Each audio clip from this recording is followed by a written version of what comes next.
Hi friends, welcome to mom's kitchen. Ramzan special sheer kurma ఎలా చేయాలో చూద్దాం. దీనికోసం 1 లీటర్ పాలు తీసుకున్నాను, 1 కప్పు షీర్ కుర్మా సేమియా తీసుకున్నాను, 1 కప్పు చక్కెర, డ్రై ఫ్రూట్స్, ఫ్రెష్ క్రీమ్. ఇవి షీర్ కుర్మాకి కావాల్సిన ఐటమ్స్. ఇప్పుడు ప్యాన్ పెట్టుకొని అందులో 1 స్పూన్ నెయ్యి వేసుకొని మనం తీసుకున్న డ్రై ఫ్రూట్స్ కూడా కొద్దిగా దోరగా వేయించుకొని పక్కకు తీసుకుందాం.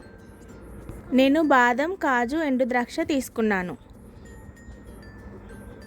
ఇప్పుడు ఇందులోకి షీర్ కుర్మా సేమియా 1 కప్పు వేసుకొని వేయించుకుందాం గోల్డెన్ బ్రౌన్ కలర్ వచ్చేంత వరకు. షీర్ కుర్మా కోసం ఈ సేమియాని యూజ్ చేయాలి. ఇప్పుడు ఒక ప్యాన్ పెట్టుకొని అందులోకి లీటర్ పాలు వేసుకొని 1 పొంగు వచ్చేంత వరకు వేడి చేసుకుందాం. పాలు మరుగుతున్నాయి కదా, ఇప్పుడు ఇందులోకి 1 కప్పు చక్కెర వేసుకొని చక్కెర కరిగేంత వరకు కలుపుకుందాం. ఇందులోకి 1 స్పూను ఫ్రెష్ క్రీమ్ యాడ్ చేస్తున్నాను. ఇందులోకి మనం ముందుగా వేంపి పెట్టుకున్న సేమియా కూడా వేసుకొని 2 నిమిషాలు కలుపుకుందాం. ఇప్పుడు స్టవ్ ఆఫ్ చేసుకొని ముందుగా వేయించి పెట్టుకున్న డ్రై ఫ్రూట్స్ వేసుకుందాం.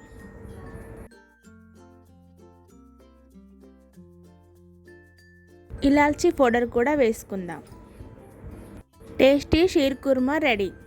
చాలా ఈజీగా ఉంటుంది, తప్పకుండా ట్రై చేయండి. Like, share and subscribe.